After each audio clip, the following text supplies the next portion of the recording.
This is our third video on the chapter The Living World, right?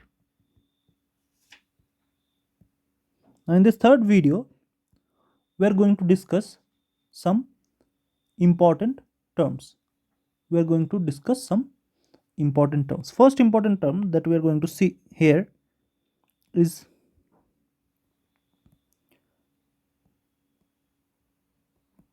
taxonomy.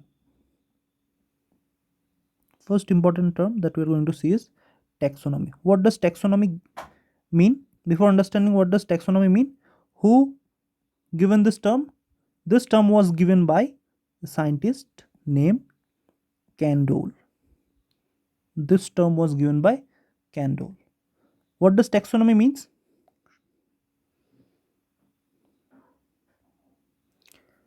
Taxonomy is the branch of science in which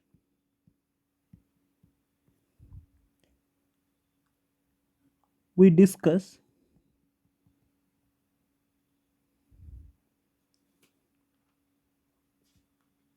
identification, sorry,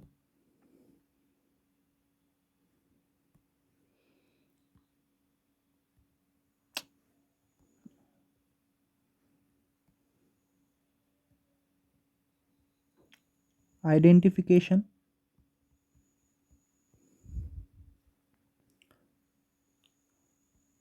nomenclature,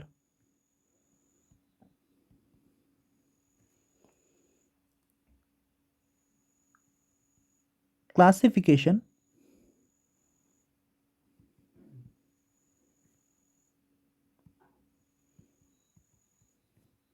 of living organism.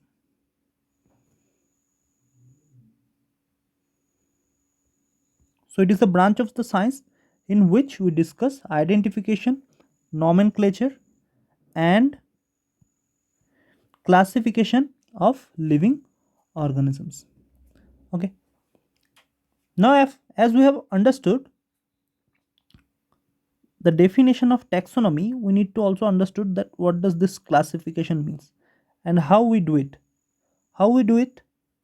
We do it by breaking the classification into many categories. Let's see how. First, what we do? First, we classify all the living organisms. First, we classify all the living organisms into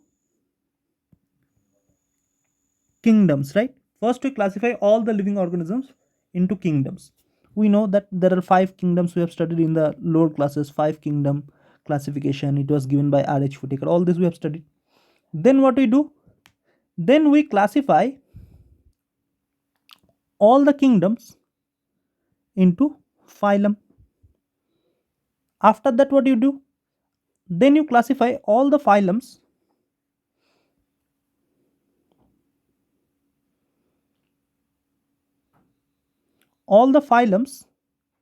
into class. Then you divide all the classes into order. Then from order 2 you go to family.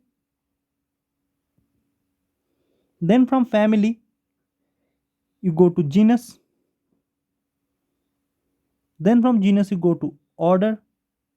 Sorry, not order.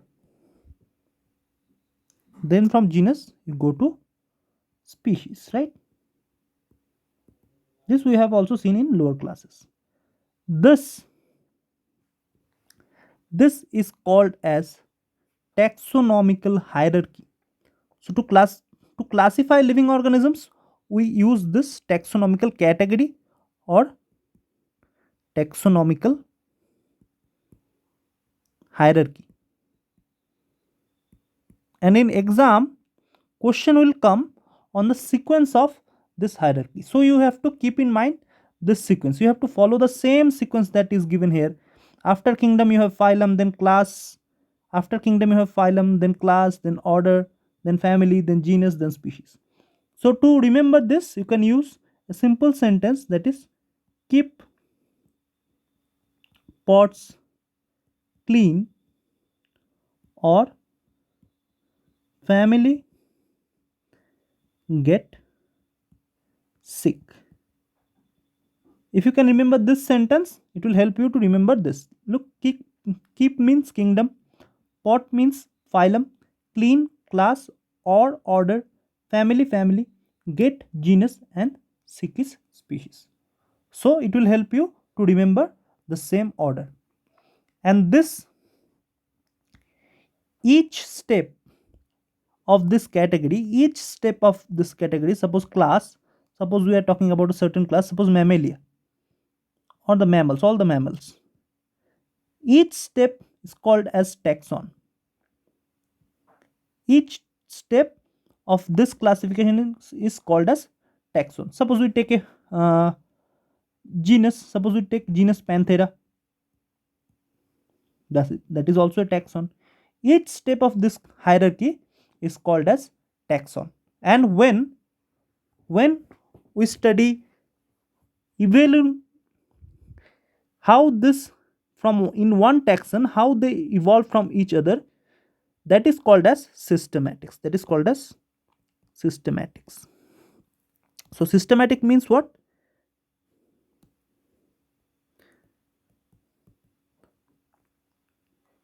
Systematic means evolutionary relationship between one taxon, in one taxon. Suppose we are talking about uh, genus Panthera. In genus Panthera, we see leopard, we see tiger, we see lion. How this lion evolved from, or where this lion evolved from tiger, or how this tiger got differentiated from leopard, all this we discuss under the topic of systematics. So what are the terms till now we have come to know? Terms are taxonomy, you have come to know, right? What does taxonomy means? Then we have come to know that what is taxon. Taxonomy is a branch of science where we discuss identification, classification and nomenclature of living organism. Then we have seen that this is called taxonomical hierarchy, and each step of this hierarchy is called as taxon. And when we study relationship between the different members of different of a single taxon, that we call as systematics. So these are the three important terms that we have learned from here. Okay, in next video, here what we have seen, in next video we will see that the lowest step of this taxonomical hierarchy, that is species. What does this species means? We have to understand that species is the smallest one, right? It will have the smallest number of organism, and kingdom will have the most diverse collection of organisms, right? In a kingdom there will be most diverse type of organisms, and in species there will be most smallest group of organisms. So species is the smallest one. What is the definition of species? Species means, okay, let me clear it. Okay, so what we are seeing, we are seeing that what does species means, right? The species word was given by John Ray. The species word was given by John Ray, but the biological meaning or the biological concept of species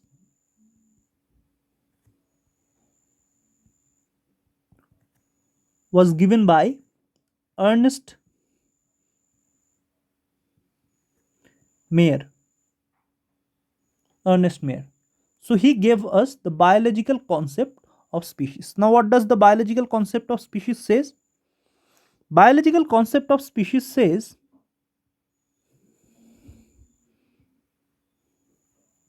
that it includes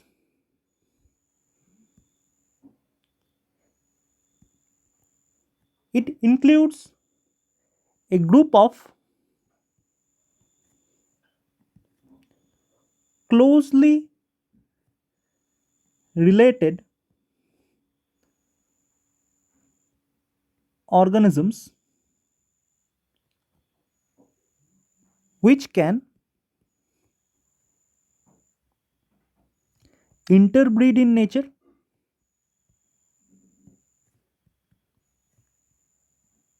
interbreed in nature and produce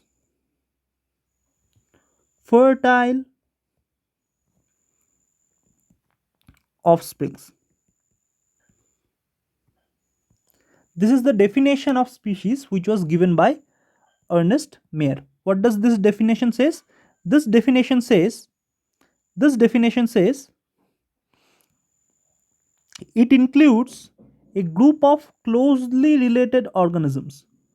Closely related organism means the organisms will have very much similarities between them and which can interbreed. This is very much important. Which can interbreed in nature and produce fertile offspring. And produce fertile offspring. So, the members of same species should be able to interbreed in nature, and the offspring which will be produced as the result of their breeding, that should be also fertile. That should be also fertile. Now from here we'll study two we'll study two cases where this rule or this definition of species are doesn't follows or are doesn't followed. What are those two cases?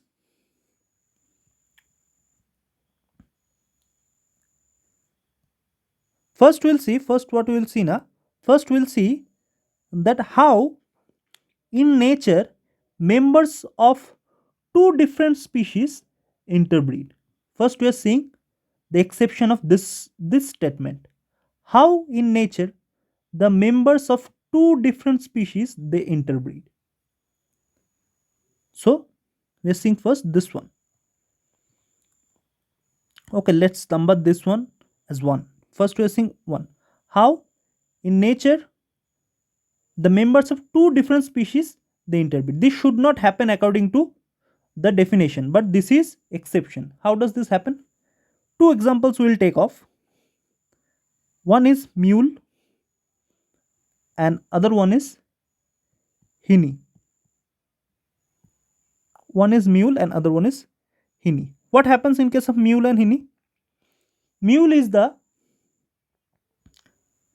result of interbreed between a male donkey. You know na, this sign means male. Male donkey and a female horse. And this happens in nature. This happens in nature. According to Ernest Mayr, the members of two different species should not interbreed in nature, but this happens in nature. And when this happens, the offspring that are created, they are called as mule. Next is hinny. Hinny is just opposite of it. That when a female donkey and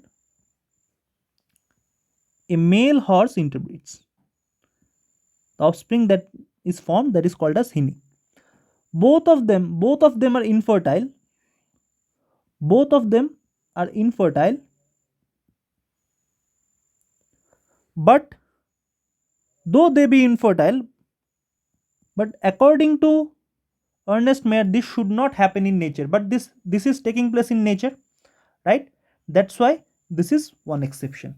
Exception number 2, we'll see of this one. That producing fertile offspring. So what will happen here? That two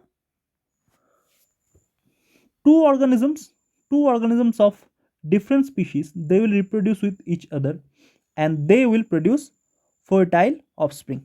So this is number 2. So what is happening here? Fertile offspring is formed. Where it happens? It happens when, okay, here they're called mule and hyena. Here they're called tigon and liger. This only happens in captivity, not in nature. But here the offsprings are fertile. So tigon is a result of interbreeding between tiger and lioness. So this one is male, this one is obviously female. Then we are calling it this as tigon. Again, Ernest Mayr said that when two different species are reproducing with each other, the offspring should not be fertile, right? But here, two different species they are reproducing with each other, tiger and lion. But the tigon that you are getting as a result, that is fertile. Liger is also fertile. Liger is nothing but the same cross between lion and tigress. Okay, here tiger is female, here the lion is female, just the opposite. But both of them are fertile. Both of them are fertile. But according to our definition, as they belong from different species, both of them should not be fertile. Also, as they belong from different species, this should not happen in nature. This happens in nature. That's why this is the exception. Both of them are fertile. That's why this one is exception. Hope you have understood the concept of species, and also some examples also will take up in the next video. And also hope you have understood two exceptions that we have studied here. Okay.